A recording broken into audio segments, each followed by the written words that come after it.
Dave Anderson here with the Fisherman magazine, and as we cross over into April, the fishing has stayed pretty much status quo. Trout fishing has been awesome throughout Massachusetts and Connecticut. We have seen an uptick in catches of big largemouth bass, especially at night. And holdover striped bass fishing took a step forward this week. Stay tuned for all that and more on this week's New England Fishing Forecast. The fishing news is sponsored by these fine partners.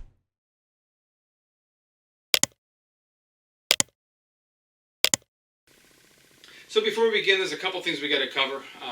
First and foremost, thing we talk about every week at the beginning of the video, the giveaway is ongoing for one of these Floyd Roman Nike plugs that I made.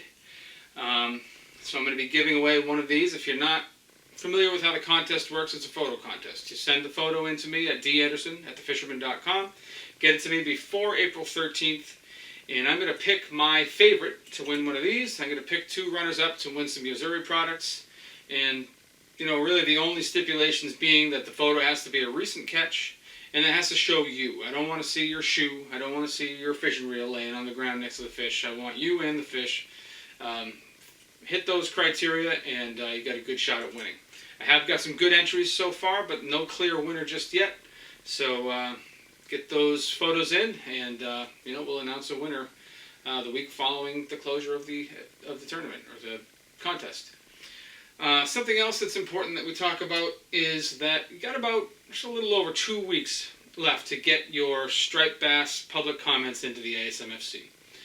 Now, I'm of the belief that it doesn't really matter what your opinion is. I think we need opposing opinions to find the right solution to this issue.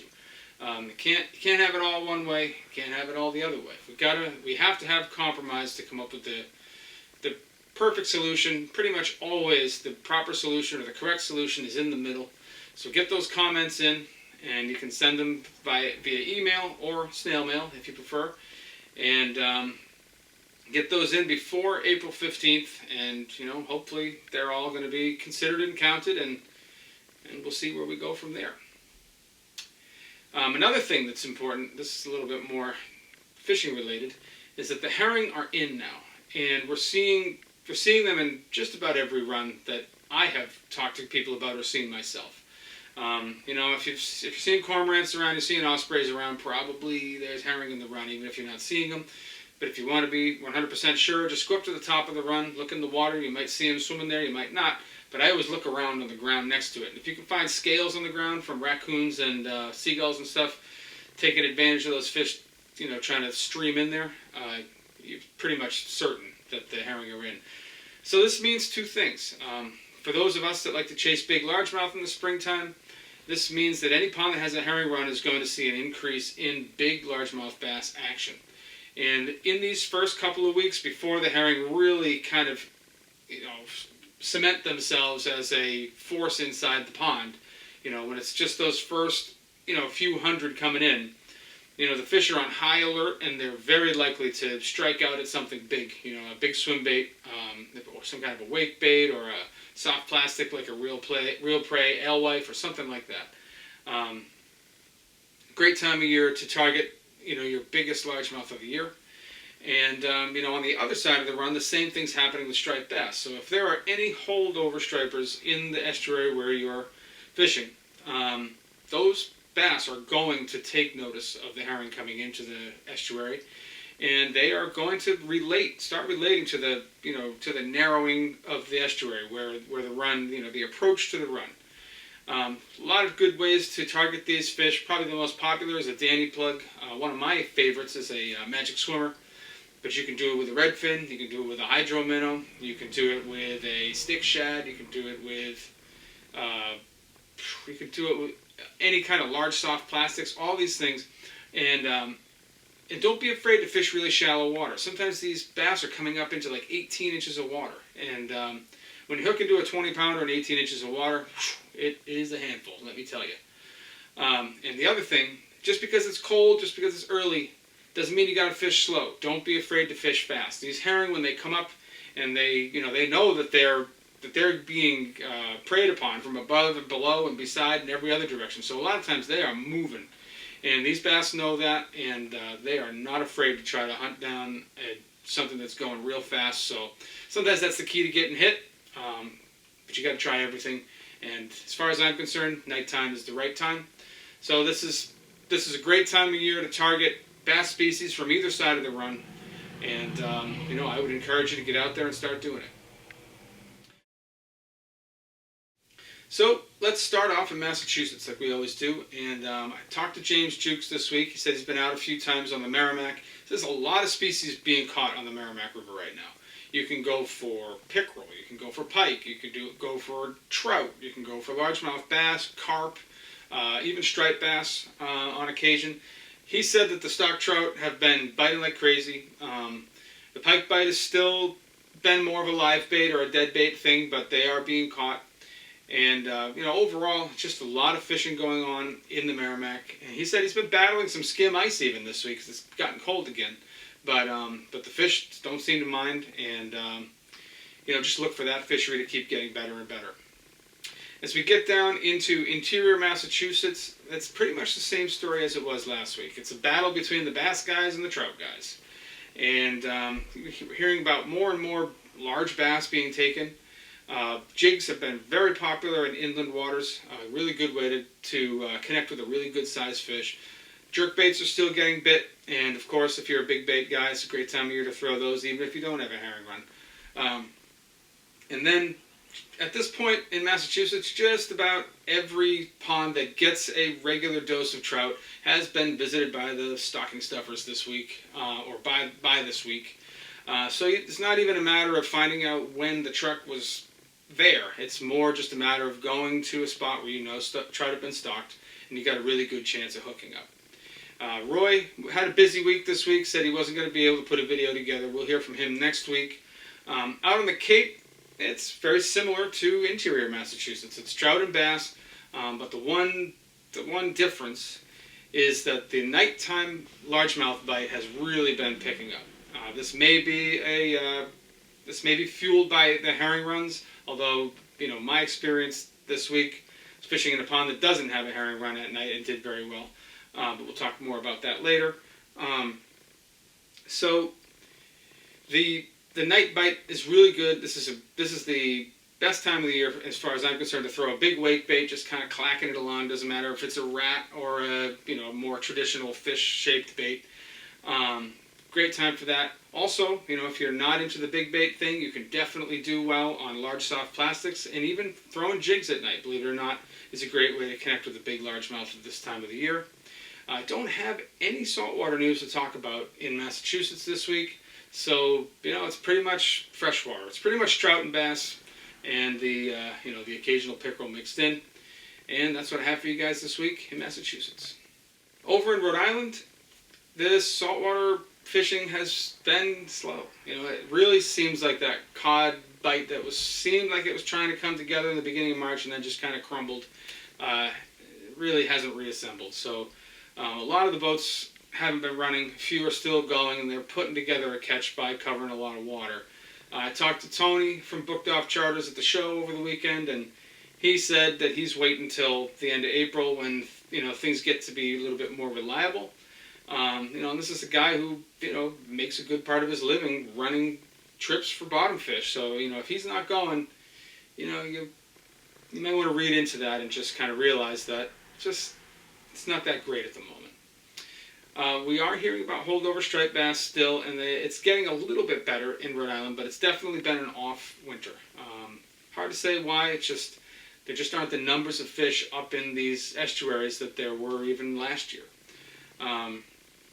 So, if you're a die-hard striper guy, you're going to go in, you're going to go do that, you're going to put in a lot of time, but you're probably going to be rewarded.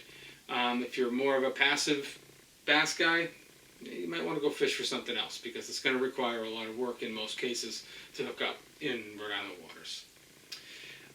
On the freshwater side, don't forget that trout season is not open in Rhode Island. It opens on April 9th, so we still have a week and a day until all those ponds with the yellow sign open up. So, don't make that mistake. Don't fish that pond by accident or on purpose. It doesn't typically end well. But we are still hearing about good bass catches. My experience this week was in a Rhode Island pond, and just throwing big baits, not a herring pond, not even, and obviously not a trout pond, but just a pond that I like, and did very well. Actually, probably one of the best nights I've had throwing big swim baits. The reason I did well, in my opinion, is because I went the night before we had a big weather change, and that tends to get the largemouth really fired up. I got fish on my rat, and I got fish on bull shads. I think I went 9 for 11, so I contacted 11 fish and landed 9 of them, and 2 of them were big ones. 2 of them were at or over 5 pounds, and then the rest of them were in that 3 to 4 pound range, and I call it a good night. And that's been the story that I've been hearing from other guys that are doing the same thing. So nighttime largemouth fishing in Rhode Island waters has been very good over the past week. And that's the story that I have for you guys in Rhode Island this week. Now, before we begin with the fishing part of the whole Connecticut thing, I want to talk to you guys. I want to remind you that J&B Tackle is having their, one of their much anticipated used tackle sales on Saturday. Now, the website lists that the shop opens at 9 o'clock, and these rummage style sales, it's usually best to try to get there early. So, if you're one of those people that just likes to look around and find bargains, or if you're looking to get into a new type of fishing, but you don't want to spend top dollar to get into it, this is the kind of place where you can go and get that done. You can find some serious bargains at something like this. You can also find things that you might not otherwise find anywhere. Older lures or old reliable reels that are no longer made. So definitely want to go check that out. You're going to find things from offshore fishing to surf fishing, everything in between. Probably some freshwater stuff mixed in there as well. So, if you're anywhere close to there, I'd head over there on Saturday. You never know what you're going to find. As far as the fishing goes, in Connecticut, things have remained pretty much the same as they were last week. So, still got that open water pike thing going on in the Connecticut River. It's still the obnoxious colored, bigger baits that are getting it done. And you want to fish those tributary mouths. That's where most of the action is happening. So, big, 5 to 8 inch jerk baits in bright colors: fire tiger, clown, bright chartreuse, solid white. Those are all getting it done. If you'd rather do it the natural way, you can throw some live or dead bait and do just as well. It's been an above average year. We're seeing a lot of males caught, a lot of 24 to 30 inch males, and we're seeing a higher than normal number of females taken. Fish up to 40 inches. I got another pic here from James Jones with his dog and his most recent pike catch. Another solid fish. That dude is an Esox killer. But that's not the only thing that's going on in the Connecticut River. We also are hearing about phenomenal pan fishing in the coves. So you can go up in Hamburg and get some white perch and some yellow perch. You can hit any of the marinas and find calicos and yellow perch. If you get up into the shallows, you're probably going to find lots of pickerel. That place is an unbelievable pickerel fishery. I know a lot of people kind of brush off pickerel as a waste of time, but I disagree. I've caught some absolute pigs in that river. And, if you go and put your time in, you will too. The other thing, of course, is trout fishing, which is open year-round now. And we're hearing phenomenal reports, really, from every lake, pond, and stream that's stocked in Connecticut. It's not even worth it for me to list them off. Everybody that's going is catching fish. You can check the Deep website and see where the closest pond to you that was the most recently stocked, and go and fish your brains out that way. Or really, there's just been so many fish put into so many bodies of water at this point. Just go to the closest one or your favorite one, and odds are you're going to do well. Farmington is fishing well. Also, let's throw it over to Derek from Connecticut Fish Guides and hear what he has to say about what's going on in the river this week. All right, Dave, our weekly river report. So, ice out took complete effect, and the flows have come up. And being that it's ice out, it's a cold spike. On top of that, we've had some rain. So, for instance, today we're at about 1,000 CFS. The normal flow here in the Farmington's around 350. So, we want to look again, as we've been saying all winter, is look for your positive spikes. Now, that could come in the form of a warm rain, or the still river from a rain is contributing more than the West Branch. The West Branch is primarily going to be cold flow. So when we get a bit of a temp spike with increased flow, your bigger food items tend to do better. So your jigs, stone flies, mops, stuff like that, those are going to work pretty well, and you just got to rifle through the different kinds. But when the flows recede and are somewhat normal, that's when I feel like sticking to the natural entomology that's present is going to score fish for you. So those are the tips of the week. Anyone getting out, good luck. Back to you, Dave. Thanks, Derek. Much appreciated. The other fishery that's firing pretty well in Connecticut is holdover stripers. Seem to take a step forward this week, probably because there's herring coming in, and we've had some warm weather, although these last few days have been frigid. I got some pictures from Greg Taylor. He's been doing really well fishing soft plastics. I've heard from many other people that the holdover striper fishery in the Hoosier and Connecticut River tributaries, even up in the Thames, have been great. You know, a lot of guys are catching fish. Variety of sizes and a variety of baits are working, and things are just looking good. Let's take a minute now, throw it over to Max from Fisherman's World, hear what's happening out in the western part of the state. This week they stocked the Nauk River with trout, and they did a really good job. The river locally runs Nauk to Whalen all the way up to Ridgefield, so get out there and fish. The saltwater on the Housatonic side, the striped bass bite, is starting to get better and better each week. Guys are starting to catch them, a little more down now, so you can kind of spread out. The concentration of the bite is definitely going to be upriver, especially when we get herring starting to move in. You guys are going to fish Sullivan's Island all the way up to the dam. But we're fully stocked up in the shop. We got worms, we got sandworms, we got all your freshwater baits, we got tons of rod and reels, so come on down and good luck. Thanks, Max. Much appreciated. Talk to you next week, buddy. And that's the story that I have for you guys in Connecticut this week.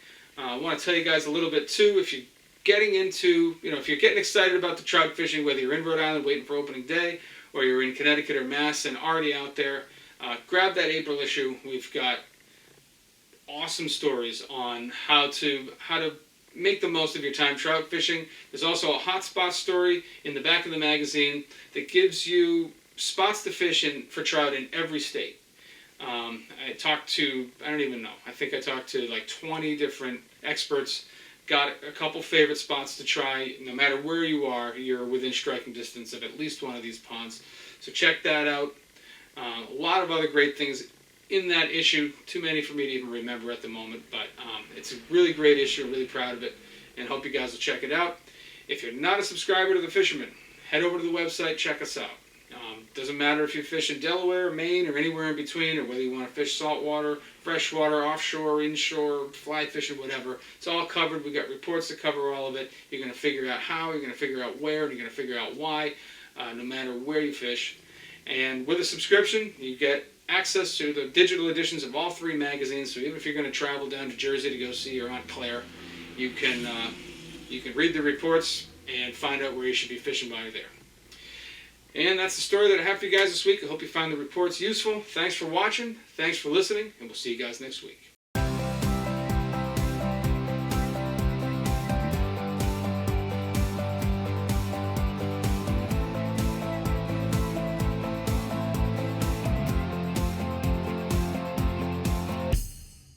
Steigercraft boats, built by people who fish our waters. Serious anglers choose Steigercraft for their 40 years of boat building experience right here in the Northeast and Mid-Atlantic. Visit steigercraft.com for a dealer near you.